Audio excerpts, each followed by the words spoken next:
دین حق۔ یہ خطبہ 21 مارچ 1947 کو جامعہ ملیہ دہلی میں دیا گیا تھا۔ قرآن جس دعوے کے ساتھ نوع انسانی کو اپنے پیش کردہ مسلک کی طرف دعوت دیتا ہے وہ خود اس کے اپنے الفاظ میں یہ ہے، ان الدین عند اللہ الاسلام۔ یہی ذرا سا فقرہ میری اس تقریر کا موضوع ہے۔ زیادہ تفصیل کا موقع نہیں، بہت اختصار کے ساتھ میں پہلے اس کے معنی کی تشریح کروں گا، جس سے یہ واضح ہو جائے گا کہ اس فقرہ میں دراصل کس چیز کا دعویٰ کیا گیا ہے۔ پھر اس سوال پر بحث کروں گا کہ یہ دعویٰ تسلیم کیا جانا چاہیے یا نہیں، اور آخر میں یہ بیان کروں گا کہ اگر اسے تسلیم کر لیا جائے تو پھر اس کو تسلیم کر لینے کے مقتضیات کیا ہیں۔ عموماً اس فقرے کا جو سیدھا سادہ مفہوم بیان کیا جاتا ہے وہ یہ ہے کہ سچا مذہب تو اللہ کے نزدیک بس اسلام ہی ہے، اور اسلام کا جو تصور عام طور پر لوگوں کے ذہن میں ہے وہ اس کے سوا کچھ نہیں کہ یہ ایک مذہب کا نام ہے جو اب سے 1300 برس پہلے عرب میں پیدا ہوا تھا، اور جس کی بنا حضرت محمد صلی اللہ علیہ وسلم نے ڈالی تھی۔ بنا ڈالی تھی کا لفظ میں قصداً اس لیے استعمال کر رہا ہوں کہ صرف غیر مسلم ہی نہیں بلکہ بکثرت مسلمان اور اچھے خاصے ذی علم مسلمان بھی حضرت محمد صلی اللہ علیہ وسلم کو بانی اسلام کہتے اور لکھتے ہیں۔ گویا ان کے نزدیک اسلام کی ابتدا حضرت صلی اللہ علیہ وسلم ہی سے ہوئی، اور آپ ہی اس کے بانی فاؤنڈر ہیں۔ لہٰذا جب ایک غیر مسلم قرآن کا مطالعہ کرتے ہوئے اس فقرے پر پہنچتا ہے تو وہ یہ گمان کر کے سرسری طور پر اس سے گزر جاتا ہے کہ جس طرح ہر مذہب صرف اپنے ہی برحق ہونے اور دوسرے مذہبوں کے باطل ہونے کا مدعی ہے، اسی طرح قرآن نے بھی اپنے پیش کردہ مذہب کے برحق ہونے کا دعویٰ کر دیا ہے۔ اور جب ایک مسلمان اسے پڑھتا ہے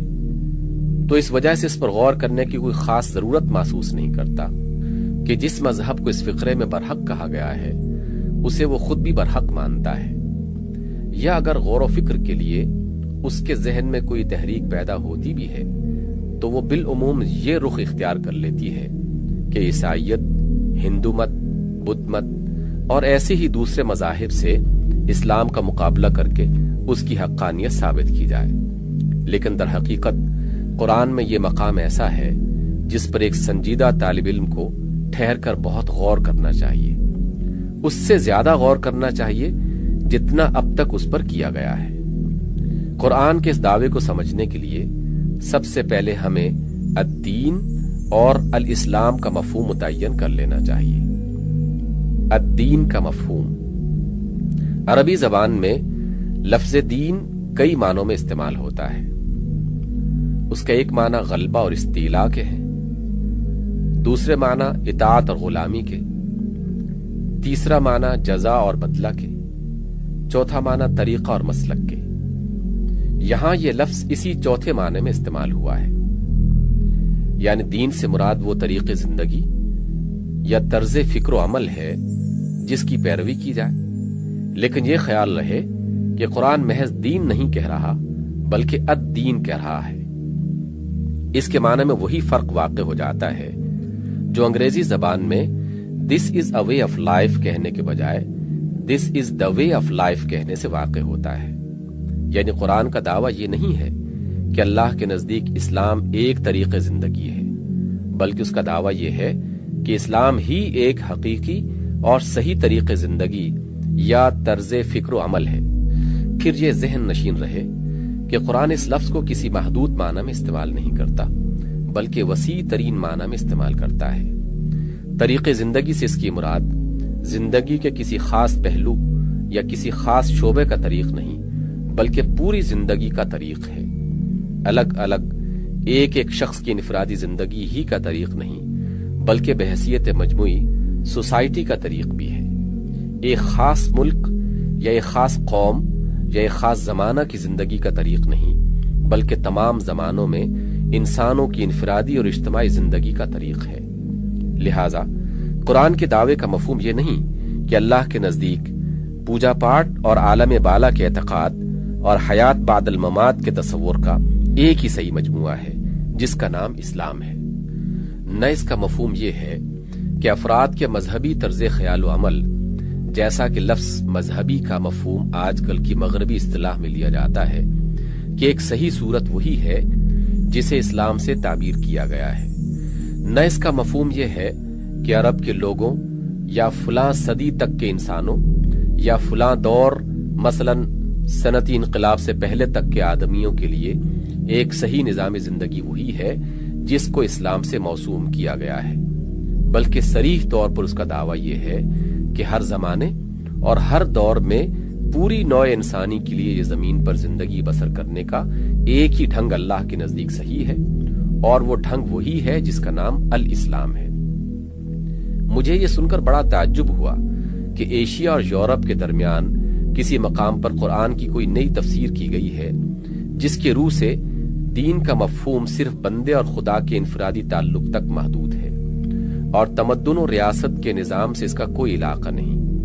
یہ تفسیر اگر خود قرآن سے اخذ کی گئی ہے تو یقیناً بڑی دلچسپ چیز ہوگی، لیکن میں نے 18 سال تک قرآن کا جو تحقیقی مطالعہ کیا، اس کی بنا پر میں بلا خوف تردید کہتا ہوں کہ قرآن اپنی تمام جدید مفسرین کی خواہشات کے علی الرغم الدین کے لفظ کو محدود معنی میں استعمال نہیں کرتا، بلکہ اس سے تمام زمانوں کے تمام انسانوں کے لیے ان کی پوری زندگی کا نظام فکر و عمل مراد لیتا ہے۔ الاسلام کا مفہوم۔ اب لفظ اسلام کو لیجئے، عربی زبان میں اس کے معنی ہے سپر ڈال دینا، جھک جانا، اطاعت قبول کر لینا، اپنے آپ کو سپرد کر دینا، مگر قرآن محض اسلام نہیں بولتا بلکہ الاسلام بولتا ہے، جو اس کی خاص اصطلاح ہے۔ اس مخصوص اصطلاحی لفظ سے اس کی مراد خدا کے آگے جھک جانا، اس کی اطاعت قبول کر لینا،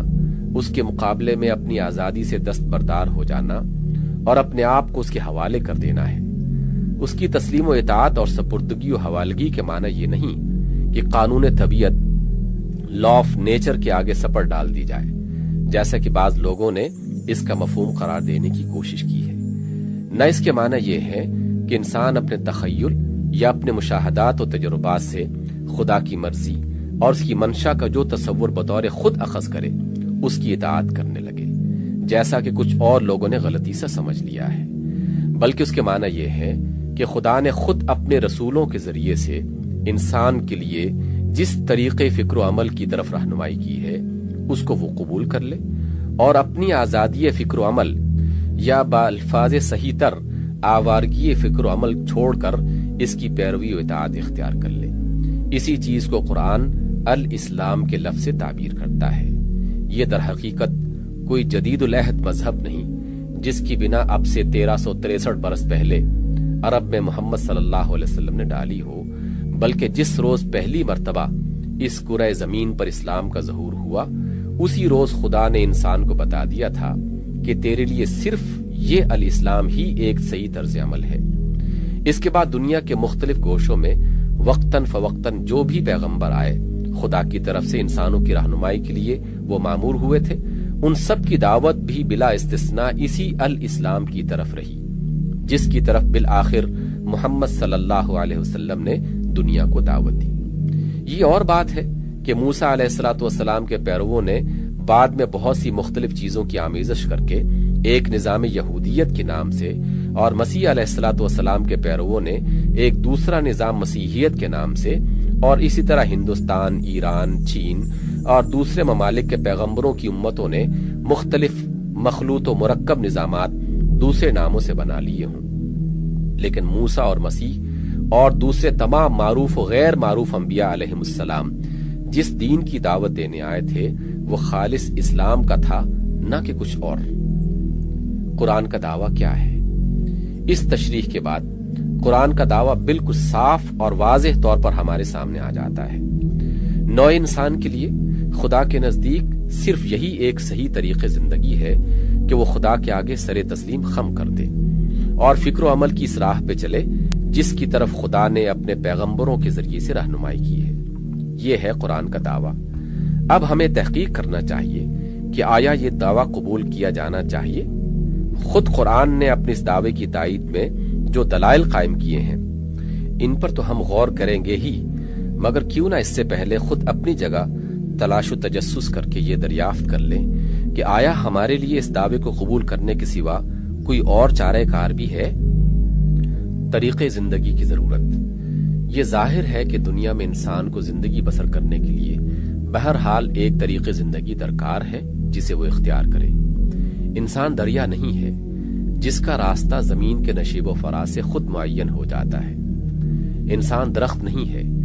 جس کے لیے قوانین فطرت ایک راہ طے کر دیتے ہیں۔ انسان نرا جانور نہیں ہے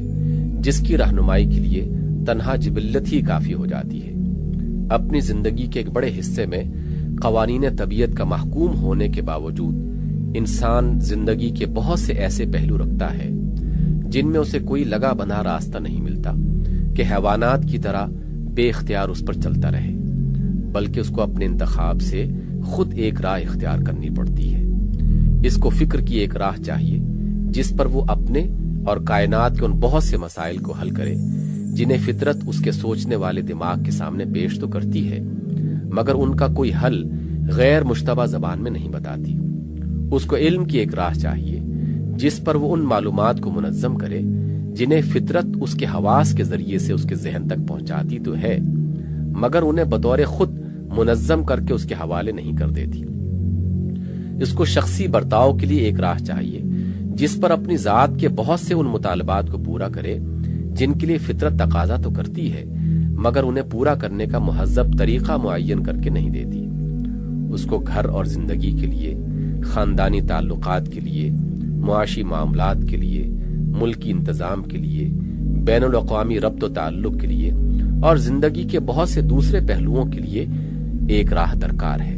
جس پر وہ محض ایک شخص ہی سے نہیں بلکہ ایک جماعت، ایک قوم، ایک نوع کی حیثیت سے بھی چلے اور ان مقاصد تک پہنچ سکے جو اگرچہ فطرتاً اس کے مقصود و مطلوب ہیں مگر فطرت نے نہ تو ان مقاصد کو صحیح طور پر اس کے سامنے نمایاں کیا ہے اور نہ ان تک پہنچنے کا ایک راستہ معین کر دیا ہے۔ زندگی کا انقسام پذیر نہ ہونا۔ زندگی کے یہ مختلف پہلو جن میں کوئی ایک طریق اختیار کرنا انسان کے لیے ناگزیر ہے بجائے خود مستقل شعبے اور ایک دوسرے سے بے نیاز محکمے نہیں ہیں۔ اسی بنا پر یہ ممکن نہیں ہے کہ ان مختلف شعبوں کے لیے انسان ایسی مختلف راہیں اختیار کر سکتا ہو جن کی سمتیں الگ الگ ہوں، جن کے زاد راہ الگ ہوں، جن پر چلنے کے ڈھنگ اور انداز الگ ہوں، جن کی راہ نوردی کے مقتضیات الگ ہوں، جن کے منازل مقصود الگ ہوں۔ انسان اور اس کی زندگی کے مسائل کو سمجھنے کی ایک ذرا سی دانشمندانہ کوشش ہی آدمی کو اس پر مطمئن کرنے کے لیے کافی ہے کہ زندگی بحیثیت مجموعی ایک کل ہے جس کا ہر جز دوسرے جز سے اور ہر پہلو دوسرے پہلو سے گہرا ربط رکھتا ہے، ایسا ربط جو توڑا نہیں جا سکتا۔ اس کا ہر جز دوسرے جز پر اثر ڈالتا ہے اور اسے اثر قبول کرتا ہے۔ ایک ہی روح تمام اجزاء میں سرایت کیے ہوتی ہے اور وہ سب مل کر وہ چیز بناتے ہیں جسے انسانی زندگی کہا جاتا ہے۔ لہذا فی الواقع جو چیز انسان کو درکار ہے وہ زندگی کے مقاصد نہیں بلکہ مقصد ہے جس کے ضمن میں سارے چھوٹے بڑے مقاصد پوری موافقت کے ساتھ اپنی اپنی جگہ لے سکیں اور جس کے حصول کی کوشش میں وہ سب حاصل ہو جائیں۔ اس کو راستے نہیں بلکہ راستہ درکار ہے جس پر وہ اپنی پوری زندگی کو اس کے تمام پہلوؤں سمیت کامل ہم آہنگی کے ساتھ اپنے مقصود حیات کی طرف لے چلے۔ اس کو فکر، علم، ادب، آرٹ، تعلیم، مذہب، اخلاق، معاشرت، معیشت، سیاست، قانون وغیرہ کے لیے الگ الگ نظامات نہیں بلکہ ایک جامع نظام درکار ہے جس میں یہ سب ہمواری کے ساتھ سموئے جا سکیں، جس میں ان سب کے ایک مزاج اور ایک ہی طبیعت رکھنے والے مناسب اصول موجود ہوں اور جس کی پیروی کر کے آدمی اور آدمیوں کا مجموعہ اور من حیث الکل پوری آدمیت اپنی بلند ترین مقصود تک پہنچ سکے۔ وہ جاہلیت کا تاریک دور تھا جب زندگی کو مستقل جداگانہ شعبوں میں تقسیم کرنا ممکن خیال کیا جاتا تھا۔ اب اگر کچھ لوگ اس طرز خیال کے محمل گفتگو کرنے والے موجود ہیں تو وہ بیچارے یا تو اخلاص کے ساتھ پرانے خیالات کی فضا میں اب تک سانس لے رہے ہیں اس لیے قابل رحم ہیں، یا پھر اس ظالم حقیقت کو جانتے ہیں مگر جان بوجھ کر یہ گفتگو صرف اس لیے کر رہے ہیں کہ جس دین کو وہ کسی انسانی آبادی میں رائج کرنا چاہتے ہیں اس کے اصولوں سے اختلاف رکھنے والوں کو انہیں یہ اطمینان دلانے کی ضرورت ہے کہ ہمارے اس دین کے تحت تمہاری زندگی کے فلاں فلاں شعبوں میں جو بدقسمتی سے تم کو عزیز تر ہیں پورا تحفظ حاصل رہے گا، حالانکہ یہ تحفظ عقلاً محال، فطرتاً ممتنع، عملاً ناممکن ہے، اور اس طرح کی گفتگو کرنے والے غالباً خود بھی جانتے ہیں کہ یہ ناممکن ہے۔ نمبر 2، ہر دین غالب زندگی کے تمام شعبوں کو اپنی روح اور اپنے مزاج کے مطابق ڈھال کر رہتا ہے، جس طرح ہر کان نمک ان تمام چیزوں کو مبدل بنمک کر کے ہی رہتی ہے جو اس کی حدود میں داخل ہو جائے۔ زندگی کی جغرافی و نسلی تقسیم۔ پھر جس طرح یہ بات محمل ہے کہ انسانی زندگی کو جداگانہ شعبوں میں تقسیم کر دیا جائے، اسی طرح بلکہ اس سے بھی زیادہ محمل بات یہ ہے کہ اسے جغرافی حلقوں یا نسلی دائروں میں تقسیم کیا جائے۔ انسان بلا شبہ زمین کے بہت سے حصوں میں پایا جاتا ہے جن کو دریاؤں نے، پہاڑوں نے، جنگلوں اور سمندروں نے یا مصنوعی سرحدوں نے تقسیم کر رکھا ہے، اور انسان کی بہت سی مختلف نسلیں اور قومیں بھی ضرور پائی جاتی ہیں جن کے درمیان تاریخی، نفسیاتی اور دوسرے اسباب سے انسانیت کے نشو و نما اور ارتقاء کی مختلف صورتیں اختیار کی ہیں۔ لیکن اس اختلاف کو حجت قرار دے کر جو شخص یہ کہتا ہے کہ ہر نسل، ہر قوم اور ہر جغرافی آبادی کے لیے دین یعنی نظام زندگی الگ ہونا چاہیے، وہ سراسر ایک محمل بات کہتا ہے۔ اس کی محدود نگاہ مظاہر اور عوارض کے اختلاف میں الجھ کر رہ گئی ہے۔ اس ظاہری کثرت کے اندر جوہر انسانیت کی وحدت کو وہ نہیں پا سکا۔ اگر فی الواقع یہ اختلافات اتنے اہمیت رکھتے ہیں کہ ان کی بنا پر دین الگ الگ ہونے چاہیے، تو میں کہوں گا زیادہ سے زیادہ جو اختلافات ایک ملک اور دوسرے ملک، ایک نسل اور دوسری نسل کے درمیان آپ پاتے ہیں، ان سب کو جس قدر مبالغہ کے ساتھ چاہیں آپ قلم بند کر لیں اور پھر ان اختلافات کا خالص علمی جائزہ لیں جو عورت اور مرد میں پائے جاتے ہیں، جو ہر انسان اور دوسرے انسان میں پائے جاتے ہیں، جو ایک ماں اور باپ کے 2 بچوں میں پائے جاتے ہیں۔ شاید میں مبالغہ نہ کروں گا اگر یہ دعویٰ کروں کہ علمی تحلیل و تجزیے میں پہلی قسم کے اختلافات سے یہ دوسری قسم کے اختلافات بہرحال شدید تر ہی نکلیں گے۔ پھر کیوں نہ کہہ دیجئے کہ ہر فرد کا نظام زندگی الگ ہونا چاہیے، مگر جب آپ انفرادی، جنسی، خاندانی کثرتوں کے اندر وحدت کا ایک عنصر اور پائیدار عنصر ایسا پاتے ہیں جس کی بنیاد پر قوم، وطن یا نسل کا تصور قائم ہو سکتا ہے، اور اس تصور کی بنا پر ایک قوم یا ایک ملک کی کثیر آبادی کے لیے ایک نظام زندگی ممکن ہونا خیال کیا جاتا ہے، تو آخر کس چیز نے آپ کو روک دیا ہے کہ قومی، نسلی، وطنی کثرتوں کے درمیان ایک بڑی اور بنیادی وحدت کا عنصر آپ نہیں پا سکتے جس پر انسانیت کا تصور قائم ہو اور جس کی بنا پر تمام عالم انسانی کا ایک دین یا نظام زندگی ہونا ممکن خیال کیا جائے؟ کیا یہ واقع نہیں ہے کہ تمام جغرافی، نسلی اور قومی اختلافات کے باوجود اصل بنیادی امور میں سب انسان بالکل یکساں ہیں؟ کیا وہ قوانین طبی یکساں نہیں ہیں جن کے تحت انسان دنیا میں زندگی بسر کر رہا ہے؟ کیا وہ نظام جسمانی یکساں نہیں ہے جس پر انسان کی تخلیق ہوئی ہے؟ کیا وہ خصوصیات یکساں نہیں ہیں جن کی بنا پر انسان دوسری موجودات سے الگ ایک مستقل نوع قرار پاتا ہے؟ کیا وہ فطری داعیات اور مطالبات یکساں نہیں ہیں جو اس کے اندر ودیت کیے گئے ہیں؟ کیا وہ قوتیں یکساں نہیں ہیں جن کے مجموعے کو ہم نفس انسانی کہتے ہیں؟ اور کیا بنیادی طور پر وہ تمام طبعی، نفسیاتی، تاریخی، تمدنی اور معاشی عوامل بھی یکساں نہیں ہیں جو انسانی زندگی میں کار فرما ہیں؟ اگر یہ واقعہ ہے کہ ان تمام امور میں سب انسانوں کے درمیان یکسانیت پائی جاتی ہے، تو پھر یقیناً ان اصولوں کو بھی جو انسان بحیثیت انسان کی فلاح کے لیے صحیح ہوں عالمگیر ہونا چاہیے۔ ان کے قومی یا نسلی یا وطنی ہونے کی کوئی وجہ نہیں۔ قومیں اور نسلیں ان اصولوں کے تحت اپنے خصوصیات کا اظہار اور جزوی طور پر اپنے معاملات زندگی کا بندوبست مختلف طریقوں سے کر سکتی ہے، اور ان کو ایسا کرنا چاہیے، مگر انسان کو انسان ہونے کے ناطے سے جس صحیح دین یا نظام زندگی کی ضرورت ہے وہ بہرحال ایک ہی ہونا چاہیے۔ عقل یہ باور کرنے سے انکار کرتی ہے کہ جو چیز ایک قوم کے لیے حق ہو وہ دوسری قوم کے لیے باطل ہو جائے، اور جو ایک قوم کے لیے باطل ہو وہ دوسری قوم کے لیے حق ہو جائے۔ زندگی کی زمانی تقسیم، ان محملات اور جدید زمانہ کے عالمانہ محملات میں سے ایک اور بات جو حقیقت کے اعتبار سے محمل ترین ہے مگر حقیقت ہے کہ یقینیت کے پورے وثوق کے ساتھ پیش کی جاتی ہے، انسانی زندگی کی زمانی تقسیم ہے۔ یعنی کہا جاتا ہے کیونکہ زندگی کے مسائل و معاملات ہر دور میں بدل جاتے ہیں اور نظام زندگی کا حق یا باطل ہونا سراسر ان مسائل و معاملات ہی کی نوعیت پر منحصر ہے۔ یہ بات اسی انسانی زندگی کے متعلق کہی جاتی ہے جس کے ساتھ ارتقاء کی گفتگو بھی کی جاتی ہے،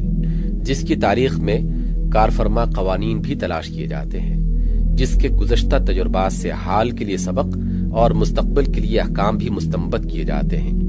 اور وہ جس کے لیے انسانی فطرت نام ایک چیز بھی ثابت کی جاتی ہے۔ میں پوچھتا ہوں کہ آپ کے پاس کوئی ایسا آلہ پیمائش ہے جس سے آپ نوع انسانی کی اس مسلسل تاریخی حرکت کے درمیان دور یا زمانے یا عہد کی واقعی حد بندیاں کر سکتے ہوں؟ اور کیا ممکن ہے کہ ان حد بندیوں میں سے کسی ایک خط پر انگلی رکھ کر آپ کہہ سکتے ہوں کہ اس خط کے اس پار جو زندگی کے مسائل تھے وہ اس پار آ کر تبدیل ہو گئے ہیں، اور جو حالات اس پار تھے وہ اس پار بھی باقی نہیں رہے؟ اگر فی الواقع انسانی سرگزشت ایسے ہی الگ الگ زمانی ٹکڑوں میں منقسم ہے تب تو یوں سمجھنا چاہیے کہ ایک ٹکڑا جو گزر چکا ہے وہ بعد والے ٹکڑے کے لیے محض ایک فضول و لایانی چیز ہو گیا، اس کے گزرتے ہی وہ سب کچھ ضائع ہو گیا جو انسان نے اس حصہ دہر میں کیا تھا۔ اس زمانے میں جو تجربات انسان کو ہوئے وہ بعد والے زمانے کے لیے کوئی سبق اپنے اندر نہیں رکھتے، کیونکہ وہ حالات و مسائل ہی فنا ہو گئے جن میں انسان نے بعض طریقوں کا، بعض اصولوں کا، بعض قدروں کے لیے سعی و جہد کا تجربہ کیا تھا۔ پھر یہ ارتقاء کی گفتگو کیوں؟ یہ قوانین حیات کی تلاش کس لیے؟ یہ تاریخی استنباط کس بنا پر؟ جب آپ ارتقاء کا نام لیتے ہیں تو لامحالہ یہ اس بات کو متضمن ہے کہ وہاں کوئی چیز ضرور ہے جو تمام تغیرات کا موضوع بنتی ہے اور ان تغیرات کے اندر اپنے آپ کو باقی رکھتے ہوئے پیہم حرکت کرتی ہے۔ جب آپ قوانین حیات پر بحث کرتے ہیں تو یہ اس بات کو مستلزم ہے کہ ان ناپائیدار حالات میں، ان رواں دواں مظاہر میں، ان بننے اور بگڑنے والی صورتوں میں کوئی پائیدار اور زندہ حقیقت بھی ہے جو اپنی ایک ذاتی فطرت اور اپنے کچھ مستقل قوانین بھی رکھتی ہے۔ جب آپ تاریخی استنباط کرتے ہیں تو اس کا معنی یہ ہے کہ تاریخ کے ان طول و طویل رستے پر جو مسافر مختلف مرحلوں سے گزرتا ہوا آ رہا ہے اور منزلوں پر منزلیں طے کرتا چلا آ رہا ہے، وہ خود اپنی کوئی شخصیت اور اپنا کوئی مستقل مزاج رکھتا ہے جس کے متعلق یہ حکم لگایا جا سکتا ہے کہ وہ مخصوص طور پر کام کرتا ہے، ایک وقت میں بعض چیزوں کو قبول کرتا ہے اور دوسرے وقت میں انہیں رد کر دیتا ہے اور بعض دوسری چیزوں کا تقاضا کرتا ہے۔ یہ زندہ حقیقت ہے، یہ پائیدار موضوع تغیرات، یہ شاہراہ تاریخ کا مستقل مسافر وہی تو ہے جس سے آپ راستے کی منزلوں اور ان میں پیش آنے والے حالات اور ان سے پیدا ہونے والے مسائل پر گفتگو شروع کرتے ہیں، تو اس گفتگو میں ایسے کھوئے جاتے ہیں کہ خود مسافر آپ کو یاد نہیں رہتا۔ کیا یہ سچ ہے کہ منزلیں اور ان کے حالات اور ان کے مسائل بدل جانے سے مسافر اور اس کی حقیقت بھی بدل جاتی ہے؟ ہم تو یہ دیکھتے ہیں کہ ابتدائی آفرینش سے آج تک اس کی ساخت بالکل نہیں بدلی، اس کے عناصر ترکیبی وہی ہیں، اس کے فطرت کے تقاضے وہی ہیں، اس کی صفات و خصوصیات وہی ہیں، اس کے رجحانات و میلانات وہی ہیں، اس کی قوتیں اور صلاحیتیں وہی ہیں، اس کی کمزوریاں اور قابلیتیں وہی ہیں، اس پر کارفرمائی کرنے والی قوتیں وہی ہیں، اور اس کا کائناتی ماحول بھی وہی ہے۔ ان میں سے کسی چیز میں بھی ابتدائی آفرینش سے آج تک ذرا برابر فرق نہیں آیا۔ کوئی شخص یہ دعویٰ کرنے کی جرت نہیں کر سکتا کہ تاریخ کے دوران میں حالات اور ان سے پیدا ہونے والے مسائل زندگی کے تغیر سے خود انسانیت بھی بدلتی چلی آئی ہے، یا وہ بنیادی چیزیں بھی متغیر ہوتی رہی ہیں جو انسانیت کے ساتھ وابستہ ہیں۔ پھر جب حقیقت یہ ہے کہ اس دعوے میں کیا وزن ہو سکتا ہے کہ انسان کے لیے جو چیز کل تریاق تھی وہ آج زہر ہے، جو چیز کل حق تھی وہ آج باطل ہے، جو چیز کل قدر رکھتی تھی آج وہ بے قدر ہے۔ انسان کیسے طریقے زندگی کا حاجت مند ہے؟ اصل یہ ہے کہ انسانی افراد اور جماعتوں نے تاریخ کے دوران میں نفس انسانیت کو اس سے تعلق رکھنے والی بنیادی چیزوں کو سمجھنے میں دھوکہ کھا کر اور بعض حقیقتوں کے اعتراف میں مبالغہ اور بعض کے ادراک میں قصور کر کے جو غلط نظام زندگی وقتاً فوقتاً اختیار کیے اور جنہیں انسانیت کبریٰ ہیومینٹی ایٹ لارج نے تجربے کے بعد غلط پا کر دوسرے ایسے ہی نظامات کی جگہ خالی کرنے پر مجبور کر دیا۔ ان کی سرگزشت کے مشاہدے سے یہ نتیجہ اخذ کر لیا گیا ہے کہ انسانیت کے لیے لازماً ہر دور میں ایک الگ نظام زندگی درکار ہے جو صرف اسی دور کے حالات و مسائل سے پیدا ہو اور انہی کو حل کرنے کی کوشش کرے۔ حالانکہ زیادہ صحت کے ساتھ اس سرگزشت سے اگر کوئی نتیجہ اخذ کیا جا سکتا ہے تو وہ یہ ہے کہ اس قسم کے زمانی اور دوری نظامات زندگی یا بالفاظ دیگر موسمی حشرات الارض کو بار بار آزمانے اور ہر ایک کی ناکامی کے بعد اس کے بعد دوسرے جانشین کا تجربہ کرنے میں انسانیت کبریٰ کا وقت ضائع ہوتا ہے، اس کی راہ ماری جاتی ہے، اس کے نشو و ارتقاء اور اپنے کمال مطلوب کی طرف سے اس کے سفر میں سخت رکاوٹیں پیدا ہوتی ہیں۔ وہ در حقیقت محتاج اور سخت محتاج ہے ایسے نظام زندگی کی جو خود اس کو اس سے تعلق رکھنے والی تمام حقیقتوں کو جان کر عالمگیر، دائمی اور پائیدار اصولوں پر قائم کیا جائے، جسے لے کر وہ حال و مستقبل کے تمام متغیر حالات سے بخیریت گزر سکے، ان سے پیدا ہونے والے مسائل کو حل کر سکے اور زندگی کے راستے پر افتاں و خیزاں نہیں بلکہ رواں اور دواں اور اپنی منزل مقصود کی طرف بڑھ سکے۔ کیا انسان ایسا نظام خود بنا سکتا ہے؟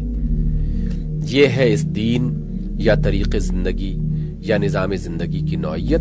جس کا انسان حاجت مند ہے۔ اب ہمیں یہ دیکھنا چاہیے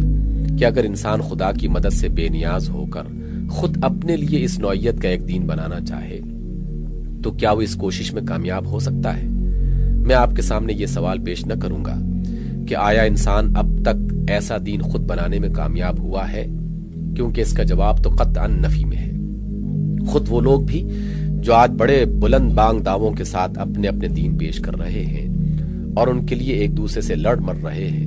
یہ دعویٰ نہیں کر سکتے کہ ان میں سے کسی کا پیش کردہ دین ان ضرورتوں کو پورا کرتا ہے جن کے لیے انسان من حیث الانسان ایک الدین کا محتاج ہے۔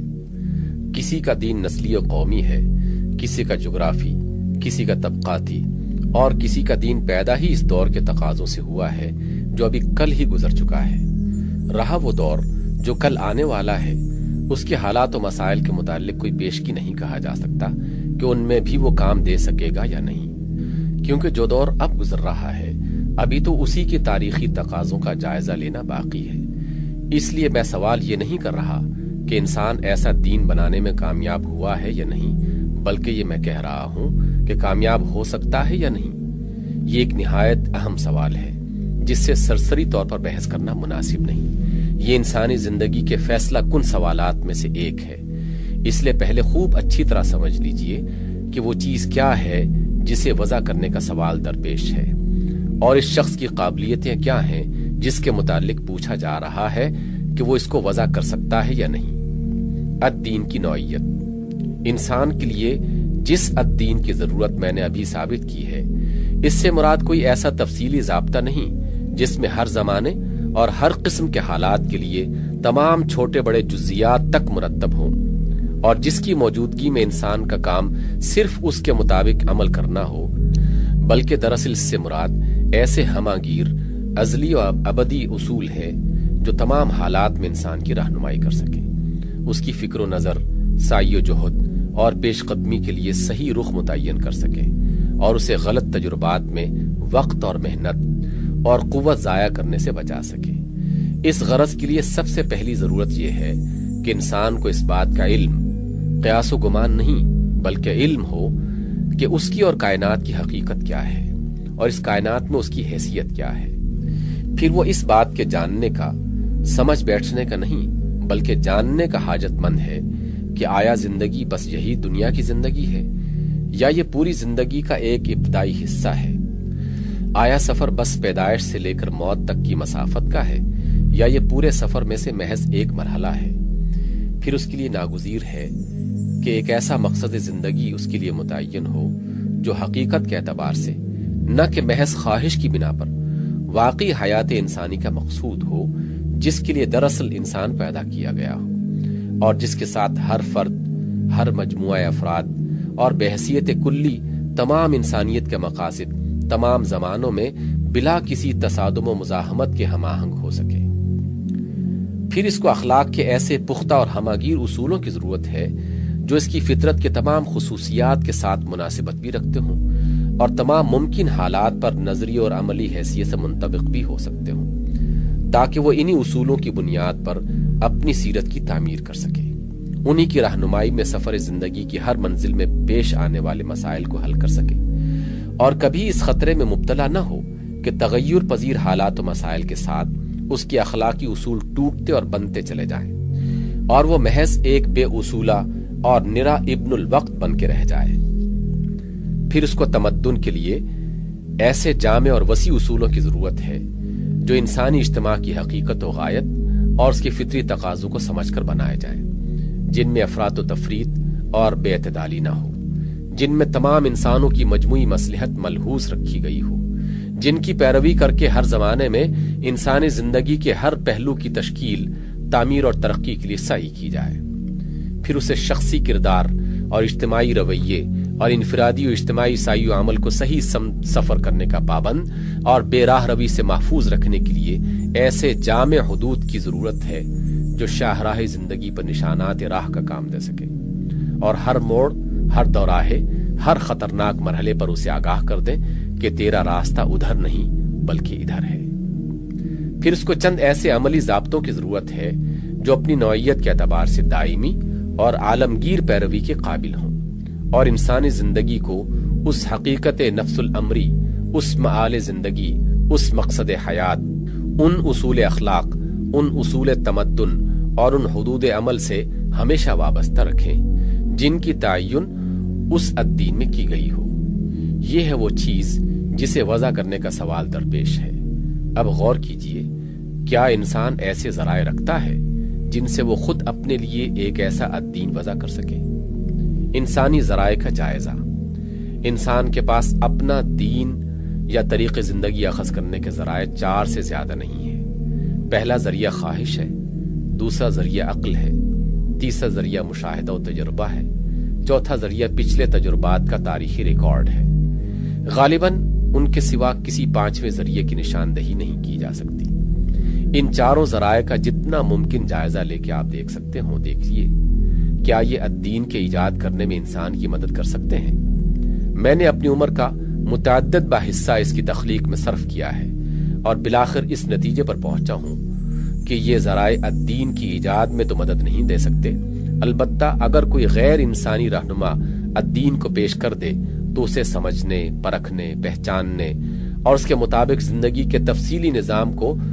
وقتاً فوقتاً مرتب کرتے رہنے میں ضرور مددگار بن سکتے ہیں۔ خواہش۔ پہلے خواہش کو لیجئے، کیا یہ انسان کی رہنما بن سکتی ہے؟ اگرچہ یہ انسان کے اندر ایک اصلی محرک عمل ہے، مگر اس کی عین فطرت میں جو کمزوریاں موجود ہیں ان کی بنا پر یہ رہنمائی کی قابل ہرگز نہیں ہو سکتی۔ تنہا رہنمائی کرنا تو درکنار، عقل اور علم کو بھی اکثر اسی نے گمراہ کیا ہے۔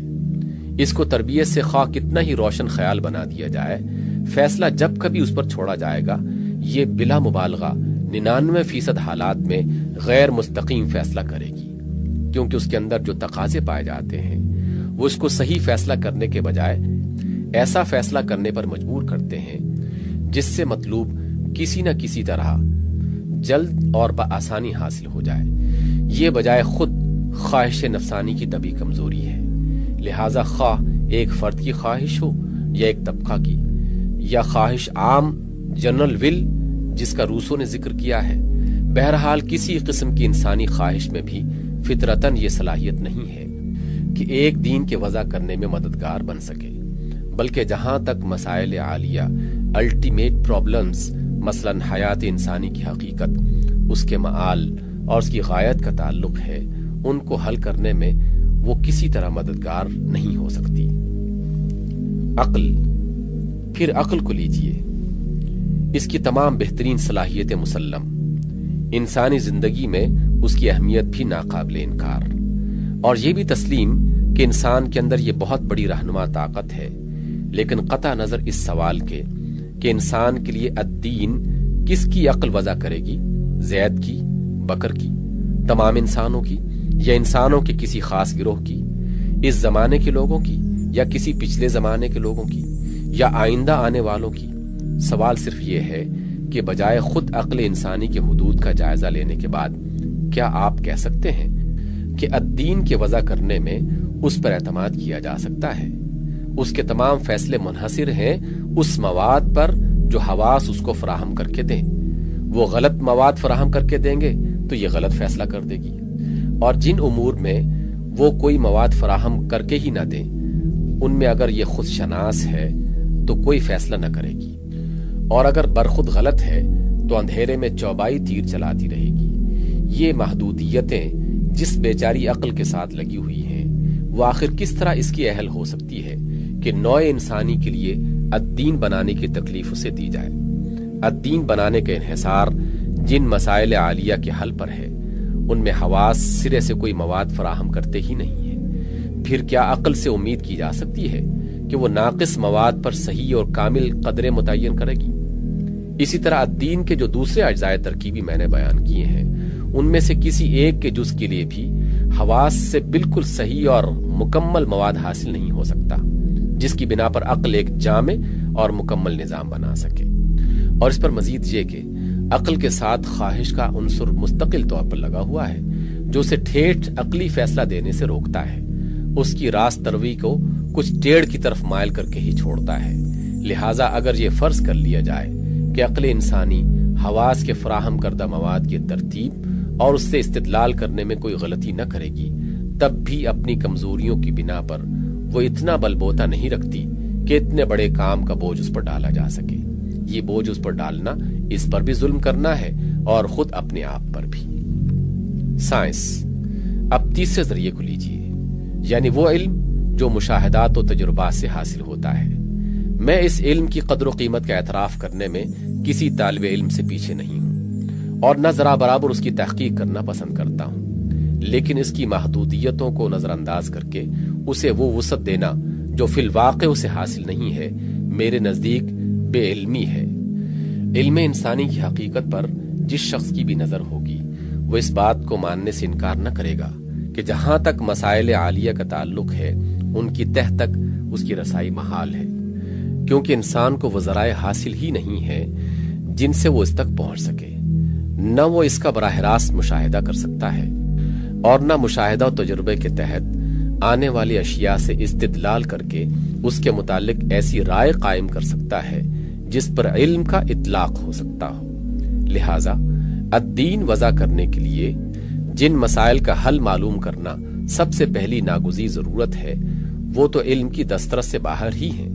اب رہا یہ سوال کہ اخلاقی قدریں، تمدن کے اصول اور بے راہ روی سے بچانے والے حدود معین کرنے کا کام آیا علم کے حوالے کیا جا سکتا ہے یا نہیں، تو اس بحث سے قطع نظر کرتے ہوئے یہ کام کسی شخص یا گروہ یا کسی زمانے کا علم انجام دے گا۔ ہمیں یہ دیکھنا چاہیے کہ علمی طور پر یہ کام انجام دینے کے لیے ناگزیر شرائط کیا ہیں۔ ان کے لیے اولین شرط یہ ہے کہ ان تمام قوانین فطرت کا علم ہو جن کے تحت انسان اس دنیا میں جی رہا ہے۔ اس کی دوسری شرط یہ ہے کہ خود انسان کی اپنی زندگی سے جو علوم تعلق رکھتے ہیں وہ مکمل ہو۔ اس کے لیے تیسری شرط یہ ہے کہ ان دونوں قسم کے علوم یعنی کائناتی اور انسانیاتی علوم کی معلومات یکجا ہوں اور کوئی ذہن کامل ان کو صحیح ترتیب دے کر ان سے صحیح استدلال کر کے انسان کے لیے اخلاقی قدروں کا، تمدن کے اصولوں کا اور بے راہ روی سے بچانے والی حدوں کا تعین کرے۔ یہ شرائط نہ اس وقت تک پوری ہوئی ہے نہ امید کی جا سکتی ہے کہ 5000 برس بعد پوری ہو جائیں گی۔ ممکن ہے کہ انسانیت کی وفات سے ایک دن پہلے یہ پوری ہو جائیں، مگر اس وقت اس کا فائدہ ہی کیا ہوگا؟ تاریخ۔ آخر میں اس ذریعہ علم کو لیجئے جسے ہم پچھلے تجربات کا تاریخی ریکارڈ یا انسانیت کا نامہ اعمال کہتے ہیں۔ اس کی اہمیت اور اس کے فائدوں سے مجھے انکار نہیں ہے، مگر میں کہتا ہوں اور غور کریں گے تو آپ بھی مان لیں گے کہ الدین وضع کرنے کا عظیم الشان کام انجام دینے کے لیے یہ بھی ناکافی ہے۔ میں یہ سوال نہیں کرتا کہ یہ ریکارڈ ماضی سے حال کے لوگوں تک صحت اور جامعیت کے ساتھ پہنچا ہے کہ نہیں۔ میں یہ بھی نہیں پوچھتا کہ اس ریکارڈ کی مدد سے الدین وضع کرنے کے لیے انسانیت کا نمائندہ کس ذہن کو بنایا جائے گا، ہیگل کے ذہن کو، مارکس کے ذہن کو، ارنسٹ ہیکل کے ذہن کو، یا کسی اور ذہن کو۔ میں صرف یہ پوچھنا چاہتا ہوں کہ ماضی، حال یا مستقبل میں کسی تاریخ کا ریکارڈ ایک الدین وضع کرنے کے لیے کافی مواد فراہم کر سکے گا؟ اس تاریخ کے بعد پیدا ہونے والے خوش قسمت ہیں، باقی رہے اس سے پہلے گزر جانے والے تو ان کا بس اللہ ہی حافظ۔ مایوس کن نتیجہ۔ یہ مختصر اشارات جو میں نے کیے ہیں، مجھے توقع ہے کہ ان میں کوئی علمی یا استدلالی غلطی نہیں کی ہے،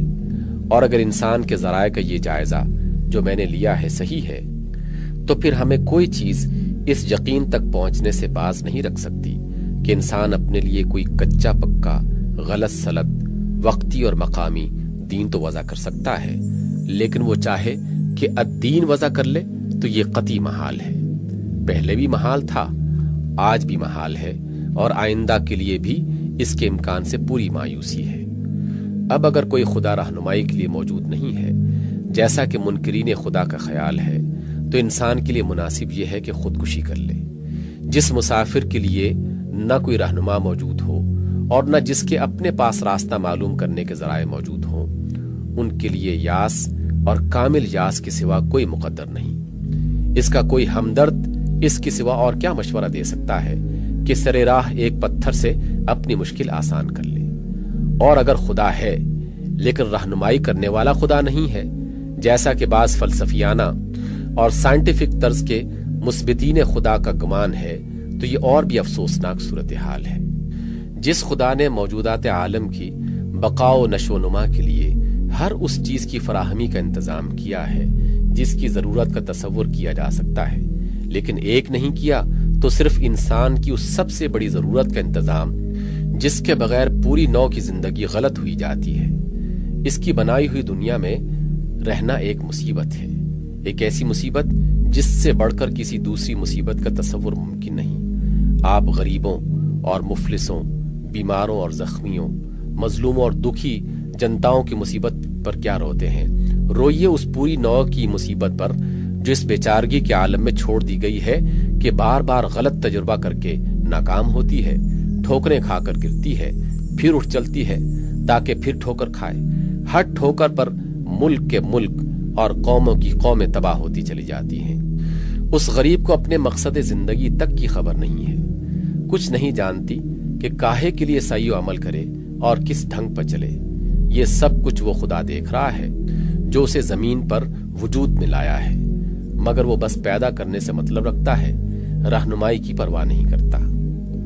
امید کی ایک ہی کرن۔ اس تصویر کے برعکس قرآن ہمارے سامنے صورتحال کا ایک دوسرا نقشہ پیش کرتا ہے۔ وہ کہتا ہے کہ خدا محض پیدا ہی کر دینے والا نہیں بلکہ رہنمائی کرنے والا بھی ہے۔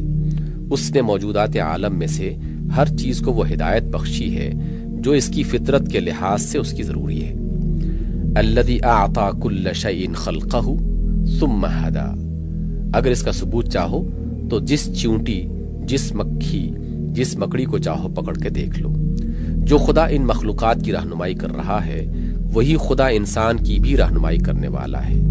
لہٰذا انسان کے لیے صحیح طریقہ کار یہی ہے کہ خود سری چھوڑ کر اس کے آگے سر تسلیم خم کر دے،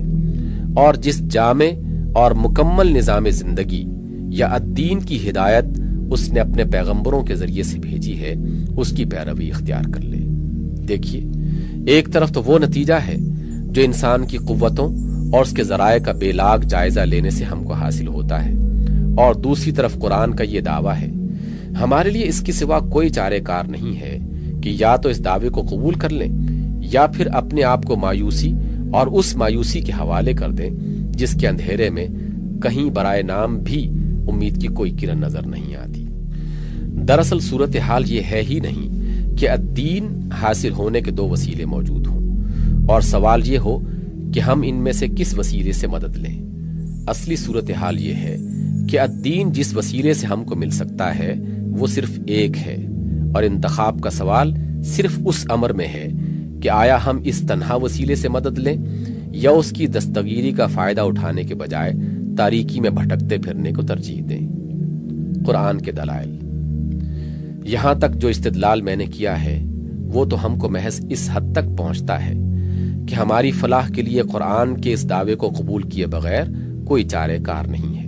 یعنی بالفاظ دیگر کافر نتوانی شد،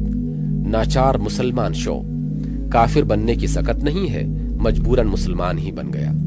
لیکن قرآن اپنے دعوے کی تائید میں جو دلائل پیش کرتا ہے وہ اس سے بہت زیادہ اعلیٰ و اشرف ہے، کیونکہ وہ ہمیں بادل نخواستہ مسلمان ہونے کے بجائے برضا و رغبت مسلمان ہونے پر آمادہ کرتا ہے۔ اس کی بہت سی دلیلوں میں سے 4 سب سے زیادہ پرزور ہیں اور انہی کو اس نے بار بار بتکرار پیش کیا ہے۔ نمبر 1، انسان کے لیے اسلام ہی ایک صحیح طریقے زندگی ہے، اس لیے کہ یہی حقیقت نفس الامری کے مطابق ہے اور اس کے سوا ہر دوسرا رویہ خلاف حقیقت ہے۔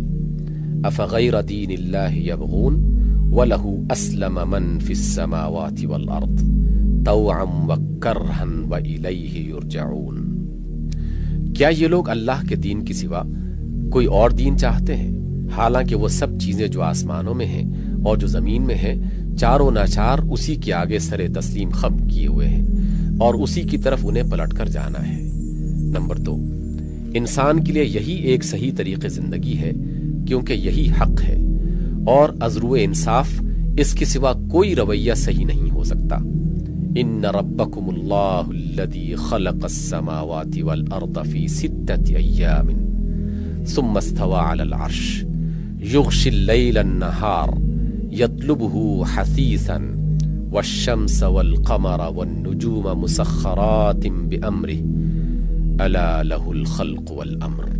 تبارک اللہ رب العالمین۔ حقیقت میں تمہارا رب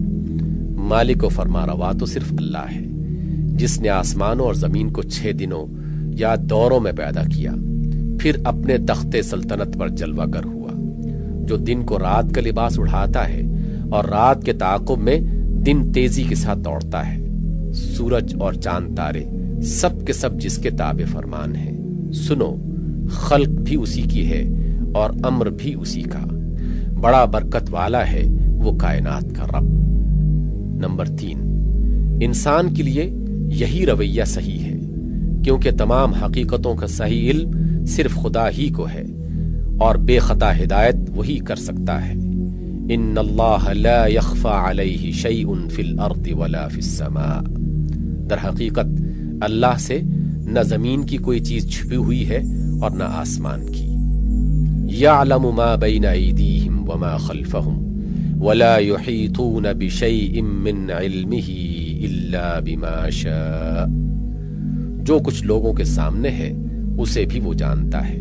اور جو کچھ ان سے اوجھل ہے وہ بھی اس کے علم میں ہے،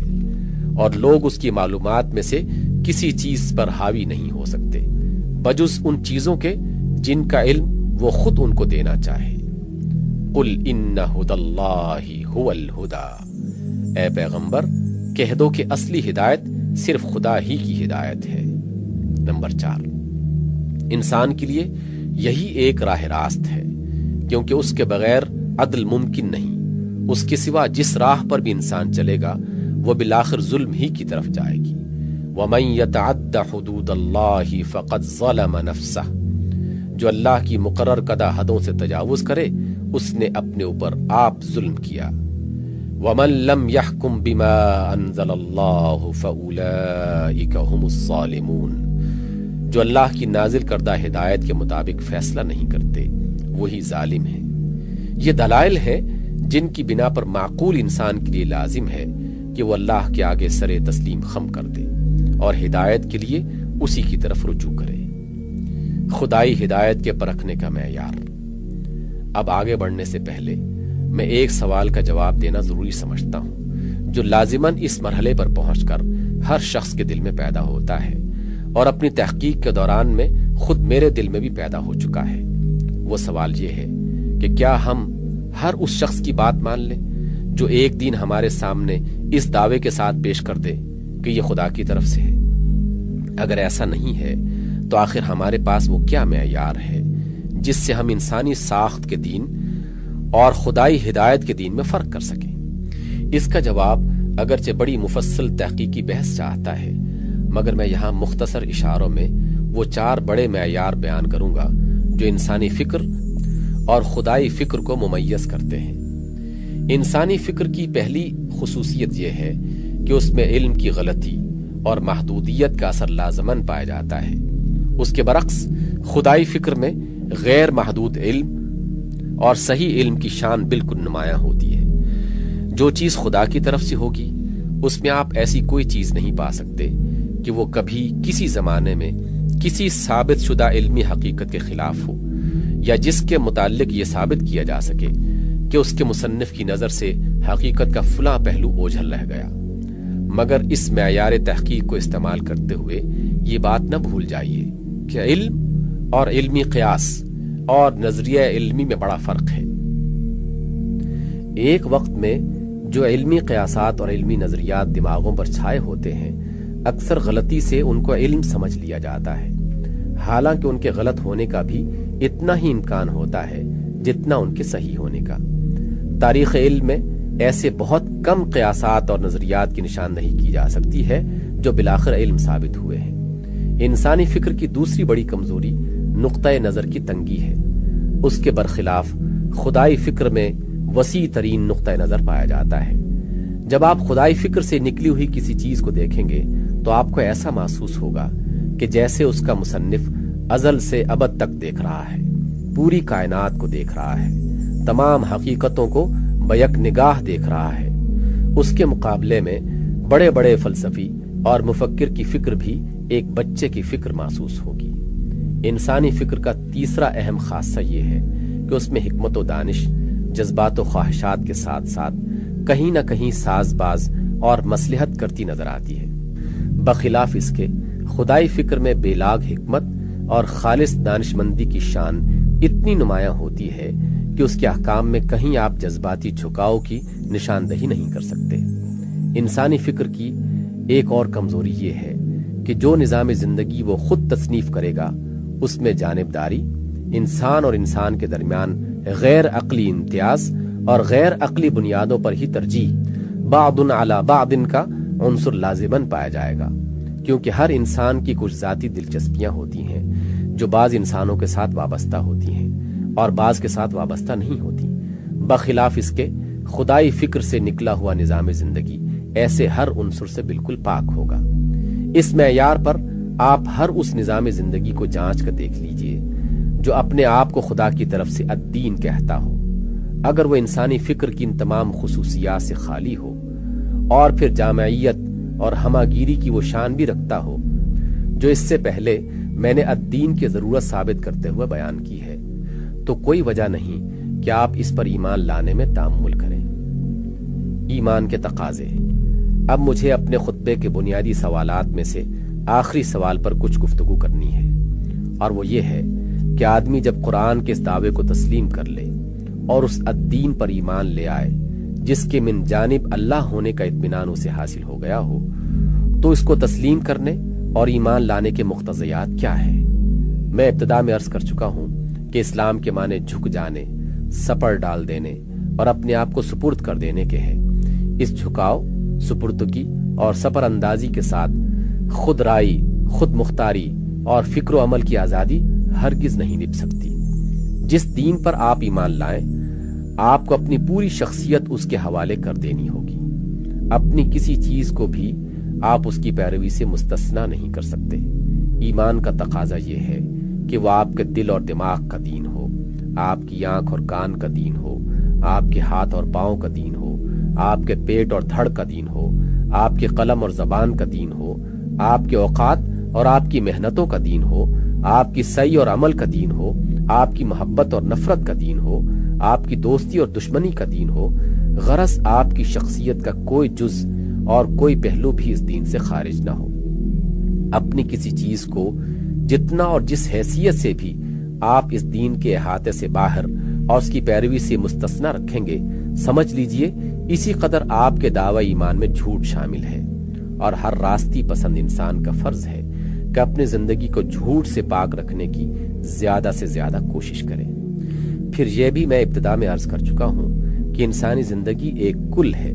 جسے الگ الگ شعبوں میں تقسیم نہیں کیا جا سکتا، لہٰذا انسان کی پوری زندگی کا ایک ہی دین ہونا چاہیے۔ دو دو اور تین تین دینوں کی بیک وقت پیروی بجز اس کے کچھ نہیں کہ ایمان کے ڈاواڈول اور عقلی فیصلے کے مضطرب ہونے کا ثبوت ہے۔ جب فی الواقع کسی دین کے الدین ہونے کا اطمینان آپ حاصل کر لیں اور آپ اس پر ایمان لے آئیں تو لازماً آپ کی زندگی کے تمام شعبوں کا دین ہونا چاہیے۔ اگر وہ شخصی حیثیت سے آپ کا دین ہے